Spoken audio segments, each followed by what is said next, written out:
Black Sea, 2024. A naval gun, stripped off a warship, is bolted to the back of a truck and parked on the Crimean coast. It's not an artillery piece, it's not a rocket system, it's a 30mm naval cannon, the kind that belongs on a destroyer, now pointing at the sky from a dirt road, watching for drones. That image tells you something important, not about desperation, about what this weapon actually is. The AK-630 was built to be a warship's last line of defense, the thing you fire when everything else has already failed, and right now, half a century after the Soviets designed it, it's being asked to do that job all over again.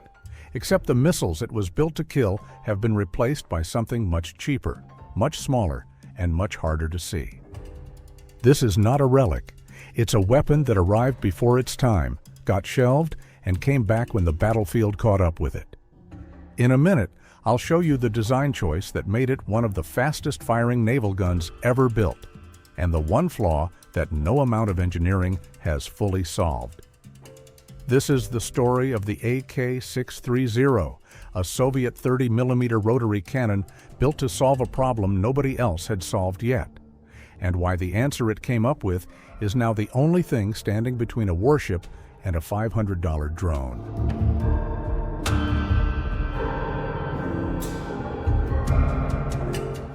To understand why the AK-630 exists, you need to understand what Soviet naval planners were staring at in the early 1960s. Anti-ship missiles were getting fast. Sea-skimming, radar-guided. A missile coming in at wave height, doing close to the speed of sound, gives a ship's crew somewhere between 8 and 25 seconds of reaction time from radar detection to impact. You cannot scramble a fighter jet in 8 seconds. You cannot reposition a ship. You can barely communicate.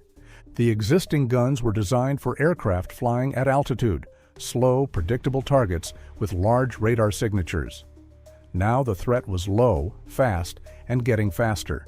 The window to engage was measured in seconds, not minutes. And the margin for error was 0, because the first miss was also the last shot. The Soviet Navy needed something that could saturate that window with enough steel to guarantee a hit. Not a precise gun. A volume gun. A gun that turned a narrow 8-second window into a wall of 30mm rounds. That was the requirement. Now here's why building it was harder than it sounds.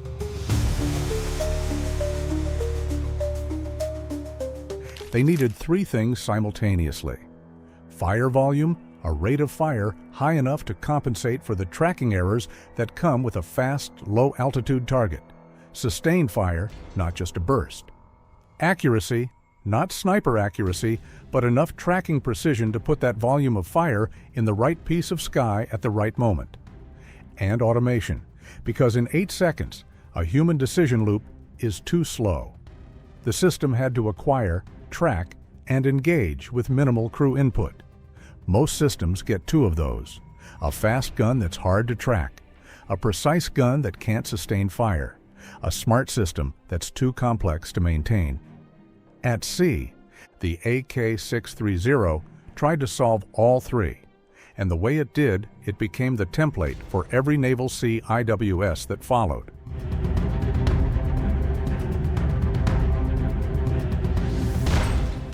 The solution was a 6-barrel 30mm rotary cannon, the AO-18, running on the same Gatling principle that General Electric had explored with the Vulcan, but optimized for the Soviet naval context. Here's how the firing rate actually works. Each barrel fires in sequence. While one is firing, the others are cycling, chambering, extracting, cooling. The rotation distributes the mechanical load and the heat simultaneously. 6 barrels doing the work of 1 means each barrel is firing at a fraction of the total rate. That's how you get 5,000 rounds per minute without destroying the gun in the first 10 seconds. At full rate, that's 83 rounds per second. The ammunition feed runs from a below-deck magazine carrying around 2,000 rounds. Water cooling handles the barrel temperature during sustained engagement. This is not a weapon you fire in short warning shots. It's designed to run, Tracking is handled by the MR-123 fire control radar, paired with a TV-based optical tracker as a backup. Here's the part most people miss. One radar unit controls 2 gun mounts simultaneously. That's a deliberate cost and redundancy trade-off.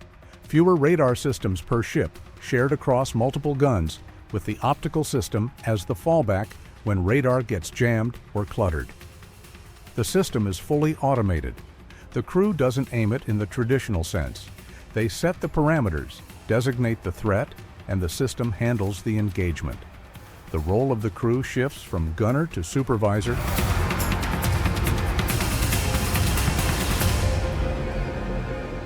Before systems like the AK-630, a ship's final close-in layer was manually operated guns. Crews tracking a fast target by eye, estimating lead, firing in short bursts. Against a propeller aircraft at altitude, that was manageable.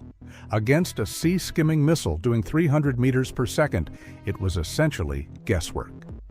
After the AK-630, that final 4-kilometer bubble around a warship became genuinely contested territory. A missile entering that envelope was now running into 83 rounds per second, guided by radar and closed-loop fire control. The math changed. The Soviets accepted this system into full service in 1976, 4 years before the American Phalanx fired a single operational round. If these engineering breakdowns are your thing, subscribe. Now let's look at where the AK-630 gets exposed, because it has a problem and it's not a small one. Here's the problem. The AK-630 was engineered to kill anti-ship missiles, specifically Soviet-era targets, large, fast, hot, with radar cross-sections big enough to track reliably. The fire control system is built around that threat model. A modern FPV drone weighs under a kilogram. Its radar return is roughly the size of a large bird. It flies slow and erratically, and it costs a few $100s. The AK-630's fire control radar was not designed to confidently acquire and track something that small at useful range. The optics can compensate to a degree, but optical tracking against a small, low-contrast object at 3 kilometers is not a clean solution either. The gun itself is more than capable. 83 rounds per second will destroy anything it hits. The problem is finding the target. In 2025, a Ukrainian drone successfully struck a Bayanem corvette, a ship equipped with the AK-630M2 Duet, the twin-gun upgraded version capable of 10,000 rounds per minute. The system was present, it did not engage. The gun wasn't the failure, the acquisition was.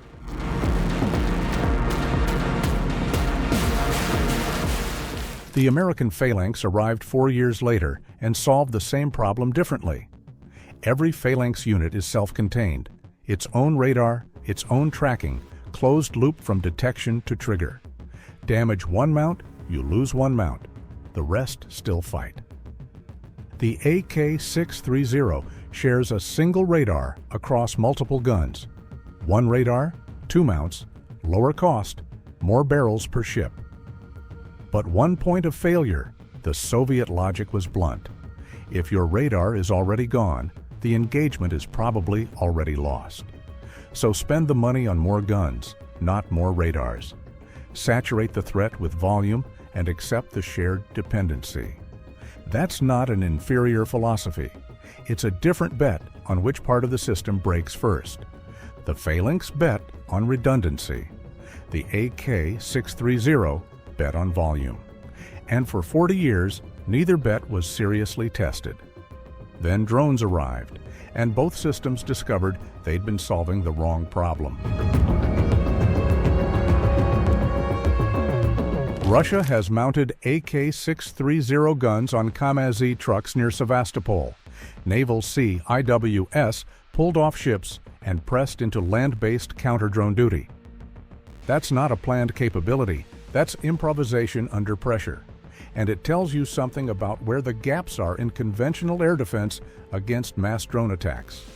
Against larger, slower drones, surveillance platforms, loitering munitions with significant radar cross-sections, the AK-630 is a credible threat. The rate of fire, the self-destruct ammunition, the automation all hold up.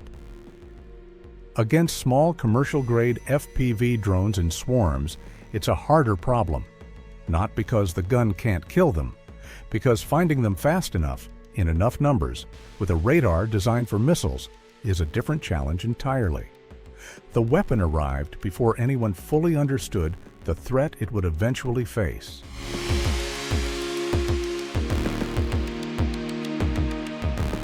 Back to that truck on the Crimean coast. A naval gun, designed in 1963, bolted to a vehicle, watching the sky for something that didn't exist when it was built. That's not a story about obsolescence. It's a story about what happens when a weapon is built around a principle, volume, speed, automation, rather than a specific threat. The threats change. The principle doesn't. The AK-630 wasn't just a close-in weapon system. It was an argument about how you defend the final perimeter when everything else has already failed. And that argument turns out to be as relevant today as it was in the Cold War. The question now is whether a gun designed for missiles can be taught to see drones. And that answer isn't in the weapon, it's in the radar.